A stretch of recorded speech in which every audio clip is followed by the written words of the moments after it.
Yeah, what it do, YouTube, man? It is your boy Solid back with another Solid reaction, and today we got NBA legends and players who were terrified of Larry Bird, man. Now, we're a big Larry Bird fan here on this channel, so we're always checking out and seeing exactly what's going on with the Larry Bird stories, man. Y'all know I'm a big advocate of it, but man, we're gonna go ahead and check this one out, man. If this is your first time seeing your boy Solid on your screen, man, do me a favor, man.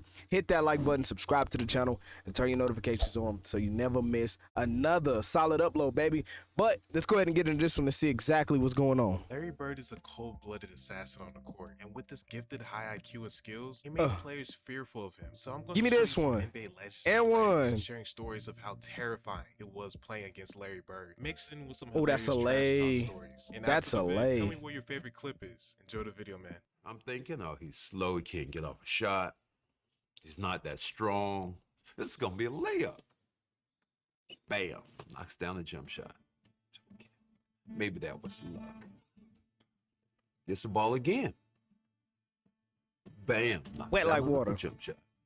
Now I'm thinking like, okay, you know what? I'm going to D this guy up. I'm going to show him what it's like. 20 feet away. Bam. 25 feet away. Bam.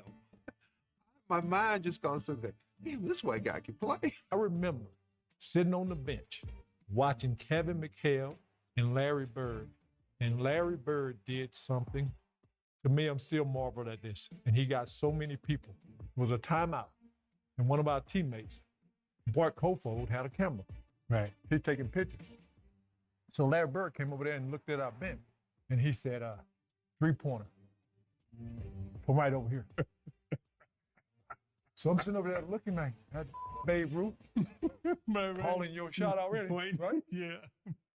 So Isaiah, I'm sitting there looking. He looked down at the floor. Hell, everybody looked down at the floor. He like he threw something. And he hit a three. And I remember Kevin kind of looking over at the bench like this is gonna be a long night. I fear no one, Larry Bird, because if you keep it close and he has a chance to win it, He gonna win. But Larry Bird would put fear in me and everyone else just like Luka does. And I watch him going, man, this dude is every move Kevin McHale's ever had plus, and he can put the ball in the basket. Last leg, we're planning. I feel like a lot of NBA players, they get to looking at Larry Bird and they go, man, what can't he do? Because dude gonna score off anything and everything. He can hit a three in your face. He gonna get the layup. He possibly could even get a dunk. He ain't gonna dunk it all the time, but he gonna get it done. He gonna step back. He gonna do whatever it takes. And I think at a certain point, we got NBA players like, man, what can't he do, bro? This dude does it all, night in, night out. What can't he do? If this guy comes in a building and, you know, shuts it down, shoot, we can't even be mad at it because this is who Larry Bird is. He was one of those guys who played in and night out. And when he won, he won. And when he lost, he still won because he made people regret. Like, dang, he almost had us, even when the games was tight. To this day, it's still a three-pointer that haunts me with Larry Bird. I still believe it's going in every time I watch it, and to see it be a miss is freaking crazy to me. But that's just what type of player Larry Bird was. He was one of those players that he going to play at the top of his game, and he going to win, and he going to do what it's got to be done. He told me, young fella, let me tell you something. I can shoot a jumper anywhere I want to. And he said, you're supposed to be a great defender, right? He said, I'm going to make sure I tell you where I'm going to shoot the ball at. And I was like, man, come on now. You're not going to shoot the ball. What was Larry's trash talk style? Like what were the things he would kind of say? Give it back to me so I can finish this one. Cold, Hey, yeah. He'll tell you like this. He'll bend down, say it softly. He's like, you know what? I don't know what you got for Christmas, but I know what I'm going to give you. What I'm going to do is I'm going to take you on this block. I'm going to dribble 2 times. And so he said, I'm going to take you over in that corner right there. You see it over there by my bench, right? And I'm going to give you something, and it's going to be this jumper. Right. And I said, shit, watch this. So all of a sudden, we playing, and I'm D'ing him up, and he slow balled me. That's where I got the slow ball. Put your back to your back like this, and his back was bad during this time. So he went right to that corner, and I'm up on him, I'm under him, and he said, young fella, what did I tell you I was going to do? And then I'm going to pull up in your face in the neck and say, shoo, and then that'll be your Christmas present for me. I was like, whoa, you cold with that one, man. And he turned around, raised up, We looked around, it was all draws. I said, shit, I ain't gonna mess with you no more. I just noticed he said that. He said it was all draws because it's wet. And that's just a veteran knowing how he can play. You know what I'm saying, and what he can do. He knew that I was smaller than him. He can shoot over me, and he can create space. When I'm trying to D people up, he learned how Good to puller. Bang. neutralize me by turning his back Give me this. and make me have The to spin. go through him. And if I reach on him, he'll turn and spin and get away from me, and he gone. And you couldn't do that. So that's just being smart about the game. Everybody used to say Larry Bird was slow and all that. Game. I mean, I don't care what nobody say. He had the ultimate game, and he used to do it. He used to back it up. We was playing Boston Celtics. So the great Larry Bird. I didn't really know much about, I'm from Indiana. Larry's from Indiana. I knew about the history of Larry, but I didn't realize how he really got down. Yeah. When we got to Boston that morning, I knew something wasn't right. I saw an X-Man, and he was limping around the court a little bit like he was sore. I figured he'd be all right, Xavier McDaniel. I figured he'd be all right by that time. I go to the game on the early bus. I get there. They come out on the court. They say, "Hey, Sean, you starting tonight against Larry." And I was like, okay. I'm all for it, though, So the X-Man, he didn't play. He had a sore knee. But my point to you is this: Larry gave me 50 3/4. Oh my! He said, "I'm not giving you 50 the whole game. I'm giving you 50 and 3, and then I'm gonna go sit down, and you're gonna have to, you're gonna have to live with that 50 piece on your head.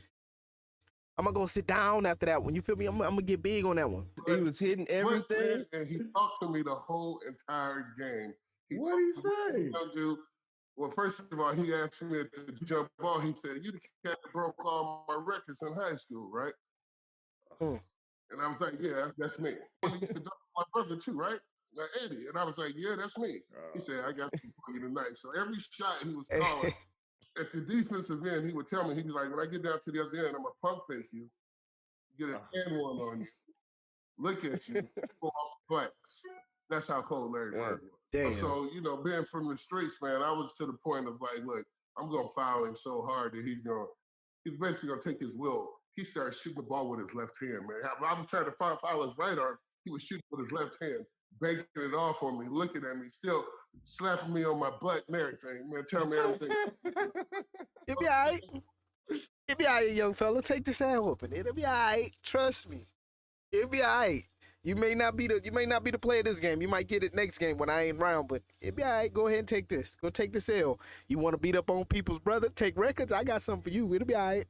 I got something for you. He didn't hit you. He didn't hit you on the butt. Now I got to fight you. Yeah. And then Larry, he actually invited me to his house that summer after the game, man. He told me, he said, "That's the best defense I've seen so far, the best effort." Because you still compete. 50 and 3/4, but that was the best effort I've seen in a long time. You come to the house and shoot around with me. This summer I show you how to shoot the ball, young fella. Hey. Straight up. But there were times where he would come out of a timeout. I remember this one time. You might have heard this before because he did it with a lot of people. I had to guard him. You know the play is coming, but he would tell you it's coming. He told you to play. Got him in the air, fly bird. Bow, give me this one. Mikhail's going to set a pick for Robert, but Robert, that's only to free him up to come and set a pick for me. And he says, "If you trail, I'm going to trail into the lane and shoot a little floater." And he said, "If you fucking pop," he said, "if you try to get over the top," he said, "I'm going to pop to that corner and bust a jumper on your fucking face." I'm like, fuck you. I'm all up on it. Larry said, "Pick your poison. If you go underneath it, I'm going to go to the lane and give you a nice little photo. But if you try to climb over the top of that screen, I'm going to kick it out to the left and I'm going to get you one in your eye." You feel me? So it's up to you. You pick your poison, baby. You pick your poison. I got his shirt tail. I'm holding it. I'm like, you know where I'm from. I'm from Gastonia. He ain't talking. Sure enough, man. The ball comes in. DJ takes a couple of dribbles. I'm quick. I'm quick enough. I think I can get over the top. I get over the top. I get out there, but he pops to the corner and I'm running. He kind of waiting, waiting. He was an asshole. Mark Aguirre didn't want to play against the Boston Celtics for whatever reason. Could have been called Bird. Yeah, traded match. So I was, I think, at that point, the third small forward, and Larry gave us 50. 2-point Maverick lead. Yeah. Oh yeah. Bird's Give the me man this. they want to have it. Yes, indeed. Stop and pop. Bird, 4-3. Give me that.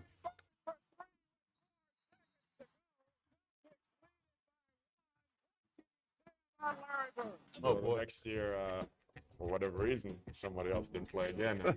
And I was starting, and I go, okay, do you want Bird or McHale? Oh, great choice. And I was going, isn't Walton starting? I was on the bench, deservedly so. Give me this. Seconds to get it up, and it's like really made him so effective was he could shoot. Oh yeah. See, so what he did was when he get that pump fake means if you don't earn it, he gonna shoot it and make it. So he would catch you, put it on the floor. Are we going to let the young guy? Okay. Are we going to let the young guy talk? He has the most years in the league, and we're not even letting the youngster talk. It's like having a little brother. It's like Danny Ainge. We couldn't get to shut up. Exactly. Yeah, I couldn't get Danny. You had to guard Larry. What was that? I guess, but I think what really made Larry Bird's shot is so like where you had to honor it. Is a simple fact is you never knew when it was actually a shot or a punk fake. Like his shot and his punk fake was the exact same. There was no change in rhythm, no change in speed. It was all the same. So if he got you in the air, he could get around you. He still could put it down. If you didn't jump, he could put it up and put it in, and it was gonna be quick, fast, in a hurry. But either way it went, Larry Bird was on that level where he was, interchangeable between the two, where he could figure something out and get that shot off. The worst thing was when you guys ran pick and rolls because, Kevin or you or Chief. Chief came up and it was a quick pick and roll with a slip and deny him the ball as much as you can, force it out, and then, let Danny Ainge drive to the basket. Let Danny shoot. No, that was a problem, right? You had shooters on the other side, but you had to pick your poison. Danny one time said he came in and Danny had a big fourth quarter, and Danny comes in and he goes, I'm our best fourth quarter player. And Larry's sitting there. Larry was funny. Larry had a great sense of humor. People don't know. Larry's hilarious. Birdie's tying his shoes, and he kind of looks up and he goes, well, hell, I hope so, because your man's either standing by me or Kevin the whole fourth quarter. He goes, you're playing by yourself. The story goes that when He said, hey, buddy, I'm the best shooter. I'm the best fourth quarter player we ever got, baby. I'm cold with it. Shit, you should be. Your nigga over here with me, man. He playing over here with me. He ain't even watching you. He ain't guarding me. You should get a basket. It's pretty simple. Oh, man. he played against Denver, they had a guy named John Hanslick. You remember John Hanslick? No, I don't know. 6'7", Notre Dame guy, white guy, really good defender, right? Okay. They put him on Larry, and Larry was wearing his ass out. Absolutely. And Larry would run by the bench and tell Doug Moe, who was the coach, get him off me. He too slow. That's disrespectful. No, that's disrespectful. Yeah. And they was like, what's disrespectful? He said, disrespectful for y'all to put a white guy on me. On God. Put a black guy on me. That's why he gives Coop so much. He still says to this day, Coop is the best defender he's ever played against. Wow. Really? But he was like, you disrespecting me by putting a white guy on me. I feel you. But that's Larry, because when he played back in the day, that's all he played against was brothers. So he was like, don't put no white guy on me, that's disrespect. So, so when they did that, he said, I had to torch his ass so they understand. They go see him again. Get him off me. Tell this story about Larry Bird. I remember him, he was cursing under his breath. And I asked him, I said, Larry, what's going on with you? He says, you guys are being disrespectful to me. And I says, what are you talking about? He says, you guys are putting a white guy on me. That's disrespectful. Wait, who's the white guy you put on him? I can't remember who it was. I just started laughing. I had no comeback. He said, it's disrespectful when y'all put a white guy on me. And I'm sitting there like, I'm laughing in the middle of a game. He says, the one I really hated to guard was Larry Bird. He was not a nice guy. Matter of fact, there was one game in Cleveland where he was having a pretty rough first half, and in the old days in Cleveland, you walked off the court the same way at halftime, and I kind of puffed up on him and walked beside him and was like, yeah, you're 1 for 10.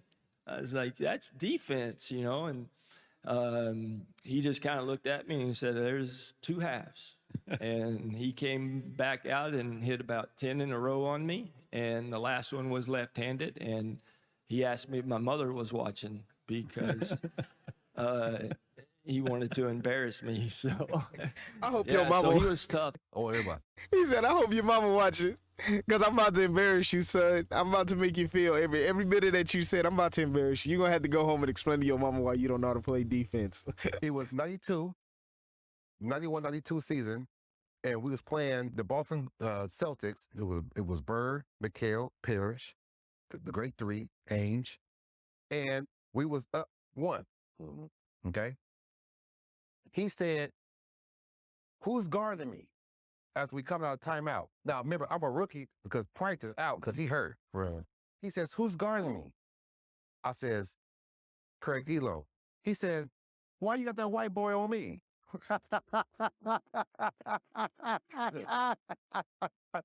Don't put no white boy on me. He said that was the most. Now, remember, Larry Bird is white. Right. He said, "I'm going to go over here. Yep. And I'm going to get in the corner. Hey. Then Johnson going to pass it to me. And I'm going to hear it. The last second shot is over.